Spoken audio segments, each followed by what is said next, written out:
All right, so get ready because today we are going like deep into some fascinating ideas. Oh, I love a good deep dive. Yeah, me too. And this one is going to be a good one. Um, we're talking Adlerian psychology, Okay. and we are going to be guided by the book The Courage to be Disliked. Oh, interesting. And this is, if you're used to Freudian psychology, this is a total mind shift, like complete. Yeah, it's really interesting because it really does shift the focus from, what happened in your past, sort of that deterministic view, to Right. what's happening now and why you're doing what you're doing now. So it's about understanding the why now of Yeah. your actions. Yeah, like instead of saying like, "Oh, I'm a mess because of my childhood," it's like, Right. "What am I getting out of being a mess right now?" Exactly. Yeah. What is the purpose of your current choices? Yeah, and it's kind of unsettling, but it's Yeah. also like intriguing at the same time, It right? is. It's very empowering. It's Yeah. like you're not just a puppet of your past, Yeah. You have agency in this moment. Right. You're not just a product of your past. Exactly. You can choose to be different right now. Like, right. Right now, yeah, it's about recognizing the power that you have right now in shaping your own life. Okay, so that makes sense. Yeah. But okay, so one of the claims that Adler makes, and this is a bold one, is that all problems are interpersonal relationship problems. Yes. I mean, come on, some things are just my issue, right? Like, I'm afraid of spiders, that's my problem. Right. But even things like fear can often be traced back to how we interact with others. Okay. The book gives this example of a female student who was terrified of blushing. Um, and that sounds pretty personal, I right? think so. Right. Yeah. But as she talked with the Adlerian philosopher, she realized that her blushing served a purpose. Okay. It was a way to avoid admitting her feelings for a guy that she liked. Oh, wow. So by blushing, she could convince herself that she couldn't be with him because of this problem. So she's using it as like a shield. Exactly. Yeah, it's a defense mechanism. Yeah, okay, that's interesting. So even a fear of blushing can be tied to how we navigate relationships. Yes, That makes you think, huh, it does. have you ever like had a fear, maybe you can think back to something where you had a fear, that now you think about it and you're like, oh, that was protecting me from something. All the time. Yeah. Yeah, it's so common. And like holding you back in a way that at the time felt safer. Right. And it's all about these feelings of inferiority that Adler talks about. Okay, so this is another concept. Yeah. So feelings of inferiority. We all experience them. Yeah, for sure. But Adler says it's not about actually being inferior. Okay. It's how we interpret those feelings. Okay, so it's not that I am inferior. Right. It's that I feel inferior. Exactly. But isn't that just semantics? Not at all. Okay. The philosopher uses this example of his height. Okay. He was sensitive about being shorter than average. I think we all have those things, yeah, that Uh-huh. we're like a little self-conscious about. Absolutely. But he realized that while his height was a measurable fact, Okay. its meaning, whether he saw it as good or bad, was entirely up to him. Mm. So he could choose to focus on how maybe his height made him less intimidating, Right. or more approachable. Right. So it's like you can choose to see your so-called flaws in a different light. Exactly. That's pretty powerful stuff. It is powerful. Yeah. It's about recognizing that those feelings of inferiority are often subjective interpretations, not objective truths. Okay. And then that leads us to the inferiority complex. Okay, so how is this different? Well, we often think of the inferiority complex as simply feeling less than. Right. But Adler takes it a step further. Okay. But wait, if we're all striving to overcome these feelings of inferiority, Right. doesn't that make us all kind of competitive jerks? Yeah, Always trying to one-up each other? well, that's where Adler distinguishes between this healthy striving and what he calls the superiority complex. So someone with an inferiority complex often uses it as an excuse. Yeah. They'll say, oh, I'm not smart enough, so I can't succeed. Right. But the superiority complex is different. It's sneakier. Mm. Those folks, they might boast and brag a lot, Right. but deep down, they're often overcompensating for those same feelings of inferiority. So it's like they're trying to cover up those insecurities by Right. acting like they're superior. Yes, exactly. That's a mind-blowing thought. Yeah, it's interesting. So the braggart at work who's always like putting others down might actually be the most insecure one in the room. It's very possible. That's a trip. Okay, so, but if we're not supposed to be driven by this constant need to prove ourselves, then what should we be striving for? Well, Adler believed in a healthy player striving for superiority, not against others, Okay. but towards our ideal selves. Okay. So imagine everyone walking on the same level playing field, but just at different paces. Okay. It's not about who finishes first, Right. but about that journey of progress. Okay, I'm starting to get this. It's about personal growth, not trying to be better than everyone else. Exactly. Okay. But I gotta admit, that whole courage to be disliked part of the title, Right. it still throws me off a bit. I understand. Isn't it just human nature to want to be liked? Of course, it's totally natural Right. to want to be accepted. Yeah. But Adler argues that constantly seeking approval makes us unfree, Okay. because then we end up living according to other people's expectations Oh, okay. instead of our own values. Okay, so you're not living authentically. Right. That reminds me of the student with the fear of blushing. Yes. She was so worried about what that guy would think of her Right. that she couldn't even be herself. Exactly. She was trapped by that need for recognition. Yeah, okay. And the book really pushes us to think about that. Yeah. Are our actions driven by this genuine desire to contribute, or are we just chasing approval? Yeah, good question. It's a tough question, but one worth thinking about, don't you think? For sure. And speaking of tough questions, Okay. Adler brings up this idea of the separation of tasks, Yes. which sounds kind of radical to me. It is a big idea. Yeah, so is he saying, like, we're only responsible for our own actions, not how other people react to them? Yeah, that's the main idea. Okay. The book uses this example of parents disapproving of their child's career choice. The parent's disapproval is their task, Okay. not the child's. I see. Think about your workplace. Okay. Are there people that you see as, like, above you? Right. And how does that impact how you interact with them? Yes, it can create a real power dynamic. Right. And Adler is saying, like, we can change those dynamics. Absolutely. Even with, like, a difficult boss. Even then. Okay. He compares it to Alexander the Great cutting the Gordian knot. Interesting analogy. Yeah, instead of getting all tangled up in the complexities, Right. he sliced through it. Yeah. So the separation of tasks is about creating healthy boundaries Okay. without getting bogged down trying to control other people's opinions. So it's not about being cold or isolating ourselves. No, not at all. But it's more about creating space for healthy interdependence where everybody takes responsibility for their own stuff. Exactly. Okay, that makes sense.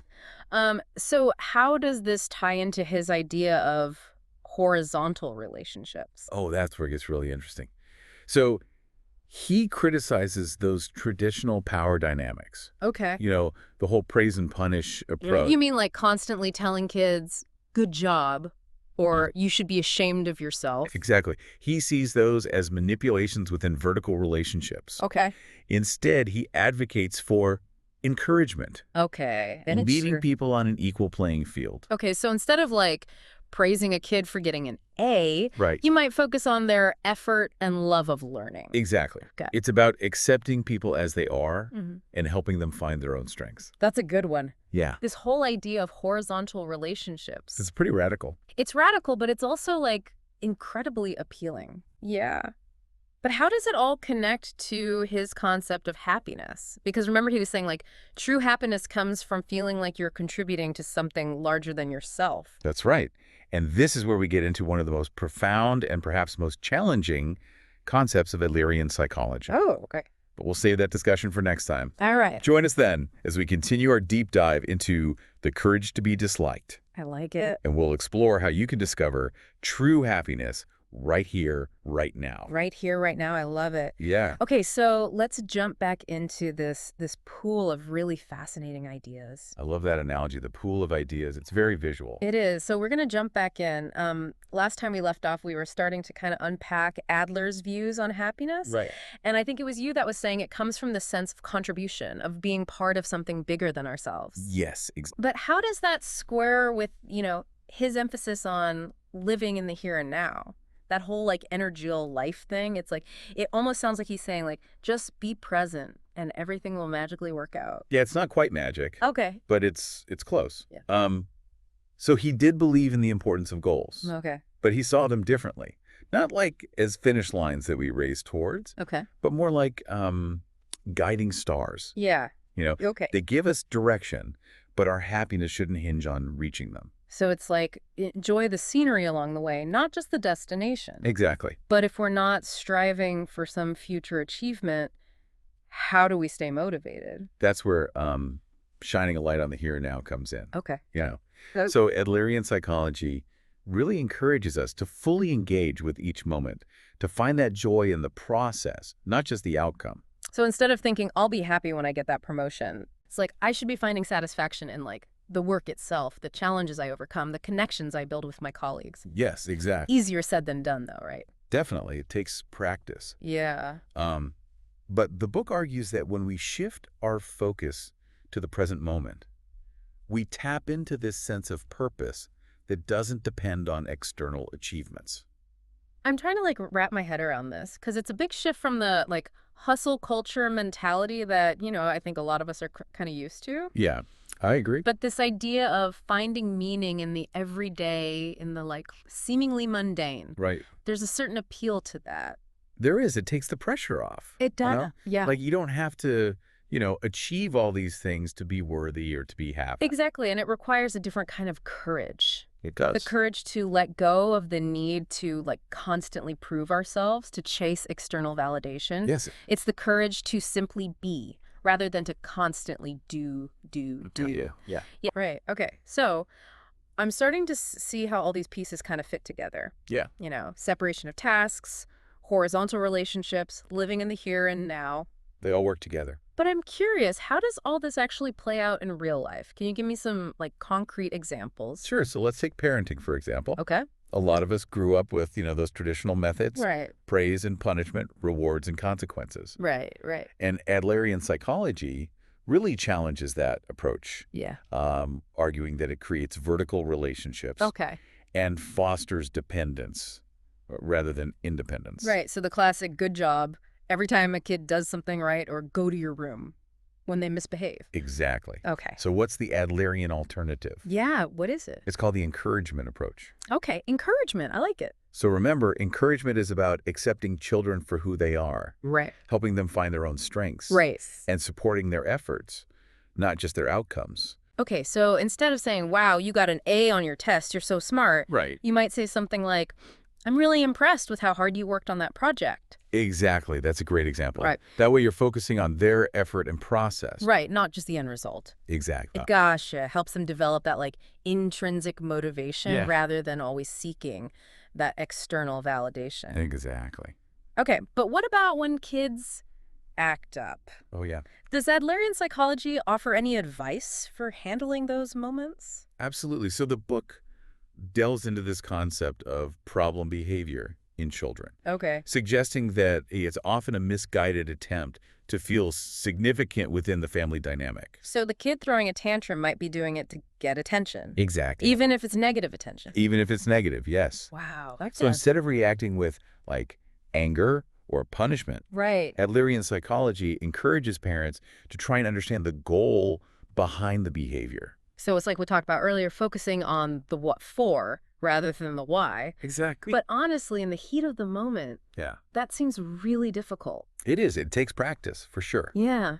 But the key is to remember that even challenging behavior is goal-oriented. Okay. So by understanding that child's goal, whether it's to gain attention, avoid responsibility, exert control, right. Parents can address the underlying need rather than just reacting to the surface behavior. I can see how this approach would require a lot of patience. It does. And understanding. Yes. It's a very different way of thinking about discipline. It is. It's a real mindset shift. Okay, but this whole idea of horizontal relationships, it's not just about parenting, right? Right. How does it apply to other areas of life? Like our interactions with colleagues or friends? Yeah, it applies to any interaction where there's potential for power dynamics to emerge. Okay, so like dealing with that micromanaging boss who makes your life miserable. Even in that situation, Adlerian psychology would suggest approaching the relationship from a place of equality and respect. Okay. Even if the other person isn't doing the same. But how is that even possible? If someone's treating you poorly, right? Yeah. How can you just act like everything is fine and dandy? It's not about pretending everything's okay. Okay. It's about focusing on your own tasks and responsibilities within that relationship. Separation of tasks. Exactly. You got it. Right. So I can control my actions, but not theirs. Exactly. Okay. So if your boss is being unreasonable, you can choose to respond calmly, assert your boundaries, and focus on doing your job to the best of your ability, even if it doesn't please them. That's incredibly empowering. It is empowering. It's like taking back control in a situation where you might feel powerless. Yes. Okay, but what about those times when we do need something from someone else? Right. How does separation of tasks work then? Adler uses this analogy of leading a horse to water. So you can offer support, guidance, even a listening ear. Right. But ultimately, it's up to the other person to choose whether or not to drink. So I can't force someone to change or do what I want, no matter how much I think it's for their own good. Exactly. We have to respect their autonomy. Right. And this applies to all sorts of situations, from trying to help a friend who's struggling to working with a colleague who's resistant to new ideas. Okay, so this whole concept of empowering others to make their own choices, Yeah. even if we don't agree with them, Right. that's a tough one. It is a tough one. But I can see the wisdom in it. There is wisdom in it. Yeah. It's a challenge for sure, but when we truly understand the separation of tasks and the power of horizontal relationships, Right. it can be incredibly liberating. So by embracing these principles, we can create more fulfilling and harmonious relationships in all areas of our lives. I think so. Okay, but what about that nagging question of meaning? Oh, yeah. If happiness is the feeling of contribution, how do we know if we're contributing enough? That's the big question. Yeah, and what does it even mean to live a truly meaningful life? Those are the big questions. And that's exactly where we'll pick up in the final part of our deep dive into the courage to be disliked. All right, I love it. So join us next time as we explore how to cultivate that feeling of contribution, even in a world that can often feel meaningless, and discover how you can find the courage to be happy right here, right now. I can't wait. All right, so here we are, the final stretch of our, Adlerian adventure. I know, it's gone by so fast. It really has. It's amazing how much there is to unpack in this book. Seriously. And last time, we left off with some pretty heavy questions. We did. Like, how do we know if we're contributing enough? Right. And what does it even mean to live a truly meaningful life? It's kind of daunting. It is. It's a question that's plagued philosophers for, centuries. Totally. But the courage to be disliked offers, I think, a really refreshing perspective on it. It challenges that, nagging need for some external measure of worth. Right. So remember, we're moving away from that need for validation. Right. The am I doing enough mentality. Okay, so instead of asking, am I making a big enough impact? Or will people remember me when I'm gone? Right. I should be focusing on what? The book suggests that we shift our focus and ask, are you living in alignment with your values? Okay. Are you fully present in this moment? Okay. Are you striving to contribute to your community, however you define it, in whatever way you can? Those are much more like personal questions. They are. It's like shifting from quantity to quality, right? Less about achievements and more about authenticity and intention. Exactly. But how do we even begin to measure that stuff? Well, and that's the beauty of it. It's not about measuring or comparing. Right. It's about that energial life that we were talking about, Right. Fully inhabiting this moment, embracing the process rather than fixating on some distant outcome. Okay, I'm with you so far. Good. But let's be honest. That whole meaning of life question can feel pretty overwhelming. It can. If we let go of this idea of a grand purpose, doesn't that just make life feel kind of arbitrary? Right. What's the point of it all if there's no ultimate destination? That's a fear a lot of people have. Totally. But what if we flip the script? Okay. What if the meaning of life isn't something we're born with, Okay. but something we actively create through our actions and interactions, moment by moment? Wait, so we're not just fulfilling some preordained destiny. Right. We actually get to choose how we make our lives meaningful. Exactly. Whoa. Adler was adamant that the past doesn't define us and the future isn't set in stone. Okay. We have this incredible freedom and responsibility to choose how we show up, how we contribute, how we create meaning, in each moment. That's both liberating and terrifying. It is. It's like we're all artists and life is this giant canvas. We get to decide what kind of masterpiece we want to paint. Yes. But with so many possibilities, it's easy to get overwhelmed. It is. It is. And the book uses this wonderful analogy. Okay. So imagine life is a dance, but a dance with no destination. Okay. The joy comes from the movement itself, from how we express ourselves through each step, each interaction. So instead of asking where am I going, the question becomes, what music will I choose to dance to? Yes. And what kind of dance will I create with my fellow dancers, my comrades, my community. This totally changes how I think about, like, a meaningful life. Yeah, it's a shift in perspective. It's not about achieving some, like, grand objective. It's about living each moment with intention, with courage, and with that, like, deep sense of connection to others. That's it. That's the heart of Adlerian psychology. It really is. But I gotta admit, it's easy to get caught up in that feeling of, like, what can I possibly offer? Yeah. You know, the world feels so full of problems and suffering. Right. How can, like, one person really make a difference? Right. And that's where we have to remember that contribution doesn't have to be some grand, heroic act. Okay. It's about focusing on what we can control, Okay. on what we can offer within our own sphere of influence.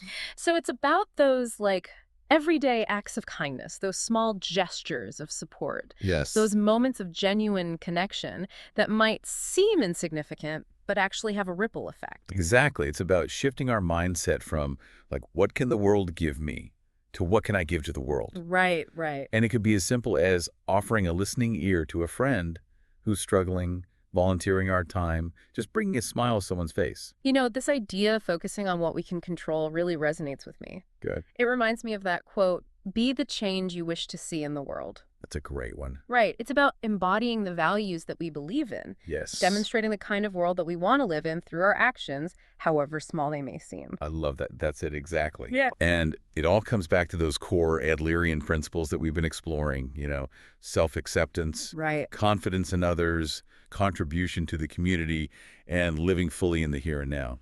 Man, it has been an incredible journey exploring the courage to be disliked with you. It has been fun. It's from the, like, why now of our actions to the idea that meaning isn't inherent but created. Right. Like, we've gained a whole new perspective on what it means to live a truly fulfilling life. I think so too. It's a book that challenges us to, like, embrace our freedom Yeah. and responsibility to shape our own lives, That's to fair. find joy in the everyday, Yes. and to connect with others in a meaningful way. I couldn't have said it better myself.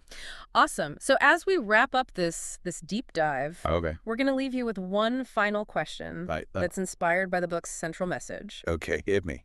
So, if life is a dance with no destination, what music will you choose? Ooh, that's a good one. Right. I like And what steps will you take today to create a more beautiful and harmonious dance for yourself and for those around you? beautiful. I love it. All right. So until next time, keep diving deep and keep dancing. Dancing, I love it. Yeah.